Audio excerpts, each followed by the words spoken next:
Alright, so meron ako dito solar system. Nakita nyo na ito sa video.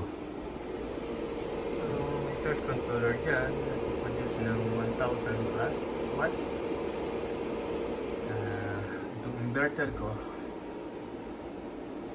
i-upgrade ko to, yung MPPT inverter ko. 5 kilowatt yata ito o 4, nakalimutan ko na.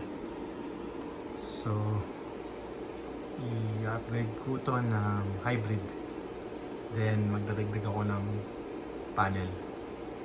Hindi ko alam kung ilan, pero unti-untiin ko.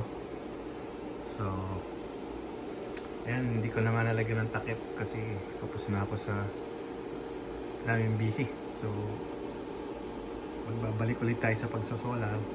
I-upgrade natin.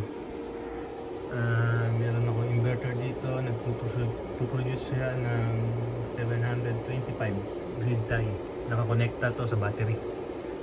So may unboxing ako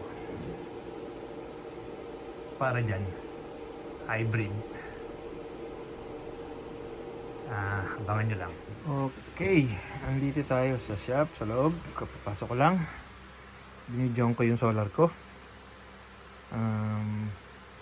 Bimili ko kanina ng inverter. I-unbox ko. Medyo rap tong video kasi isang kamay lang. So ayan yung nabili ko, Solis inverter hybrid. Yan. So buksan natin. So pagpasensyahan nyo itong video ko, medyo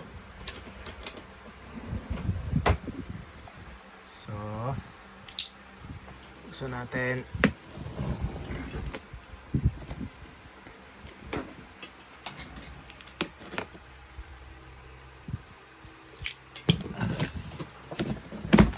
Kaya 8 kilowatt to, pang future proof. So yan. So ito ang laman, manual. Babasahin natin yan.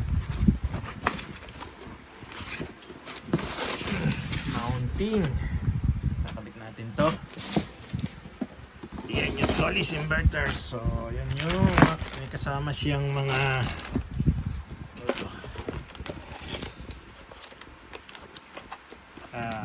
CT sensor sa kung gusto mong mag-import or export ng power. CT sensor. Ito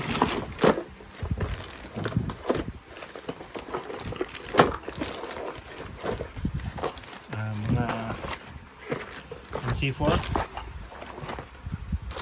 mounting. M10 siguro to. So gamitin natin MC4 pang 4 string kasi 4 string tong 8 kilowatt model. So 8 kilowatt Solis. Tapos meron pa pala dito Wi-Fi sa data to, sa data. Ayan o.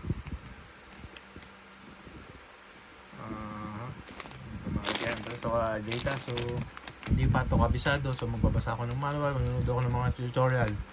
Pero pag install nito is straight to the point. Medyo hanapin nyo na lang yung price nito. Naka promo sila ngayon, so samantalahin nyo dahil baba. Actually, ang pinagpilian kong inverter ay tatlo, SRNE at saka DEA. Sa mga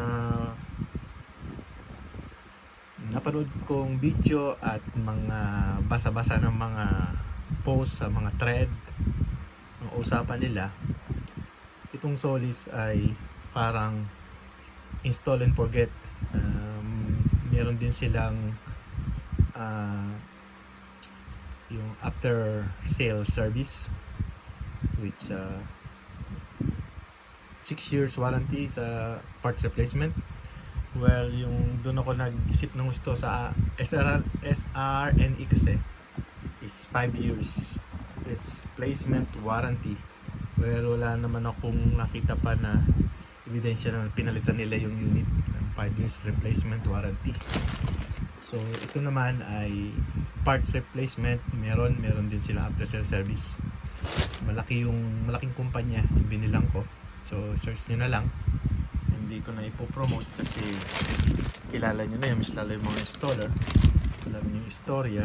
So, sa akin, although mas maganda yung dahil user friendly yung mga pindutan kasi touchscreen, medyo nagdalawang isip ako doon kasi maraming nagkakaproblema, maraming nagpo-post ng problema doon sa mga system nila. So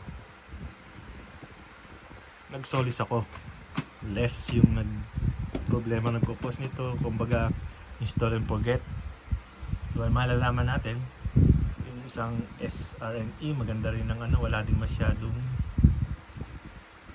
post na nagkakaproblema, although may konting hindi siya dun sa system niya, yung parang mahirap explain parang yung basta maganda rin yung SRNE, hindi pero dito ako sa SRNE. So yan lang yung unboxing, medyo maligat.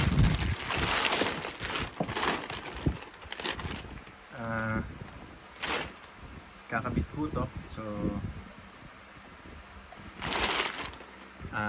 baka bukas makalawa, so bibidyo ko na lang ulit.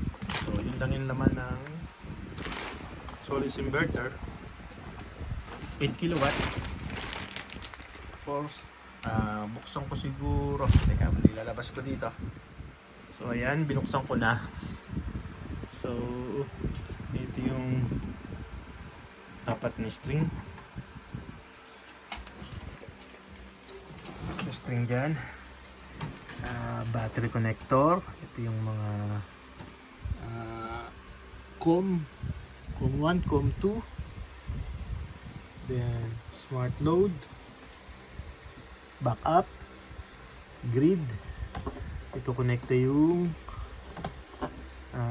tawag dito, yung wifi, tapos communication. So yan ang loob, may breaker siya dito. So okay to kung magdi-disconnect ka ng solar, meron na dito.